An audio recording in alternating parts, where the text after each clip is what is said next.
Minsan, kahit gaano ka pa kagaling o kasikat ay hindi mo talaga maiiwasan na magkamali pa rin at makagawa ng mga nakakatuwang bagay. Yan nga ang nangyari kay Arwin at kay Terence sa Game 2 ng Phoenix SMB na series. Pero bago natin pag-usapan yan, please like and subscribe mga pare ko eh.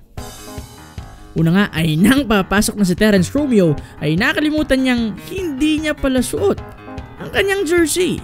Bali, sa dugout pa lang ay sinuot niya na agad ang kanyang warmer o jacket at nakalimutan niya ngang isuot ang kanilang pantaas.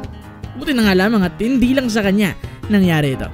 Kamakailan lang nangyari ito kay Michael Beasley ng LA Lakers kung saan shorts naman ang nakalimutan niyang isuot. Papasok na nga sana siya nun sa game pero ibang shorts pala ang kanyang suot kaya dali-dali siyang nagpalit syempre.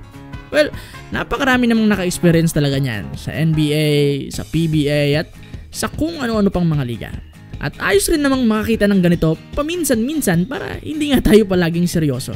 Yung iba mas malala pa at mas nakakatawa pa nga sa nangyari kay Terence eh. Yung iba ayaw mabuksan, yung iba maling jersey ang nasuot katulad na lamang na nangyari noon kay Mark Baroka na kay Alex Malyari pala ang jersey na isuot niya.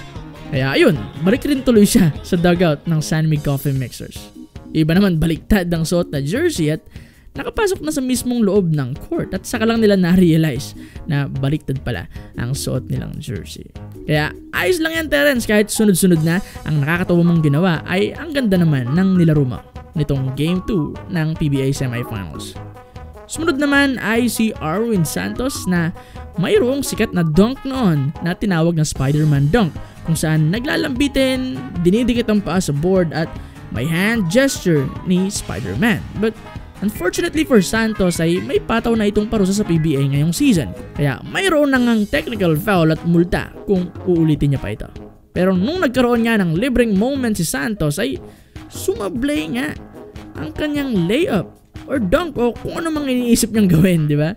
Posibleng nabigla siya na ang lapit niya na pala or nagdalawang isip talaga siya kung dadakdak ba siya o ile-layup niya na lamang. Simula kasi nung pinagbawal ang dunk niya, sabi ni Cabagnot ay sila na ang bahala sa multa basta gawin pa rin ni Santos ang kanyang dakdak. Pero siguro biglang naisip ni Santos na lamang pa ang Phoenix nung pagkakataon na yan. Kaya ayun, hindi nga siya naging ready talaga sa gagawin niyang panapos ng play.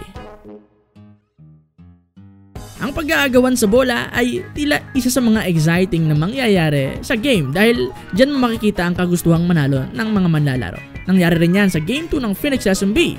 Agawan nga ng bola at nang pumito na ang mga referees, look at Marcio! Nakidagan na lang at tumingin lang kay Perkins na parang, huli ka, anong ginagawa mo dyan? Hindi na kailangan eh, no? Nakisali na lang bigla at tinignan lang si Perkins dahil kita naman na hindi niya inaabot yung bola, di ba?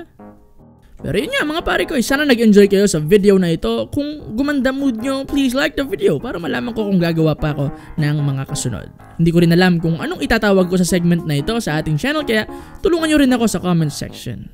This is Double D Gameplay. Like and subscribe mga pare ko, bye-bye. Chale ko dyan. Chale ko.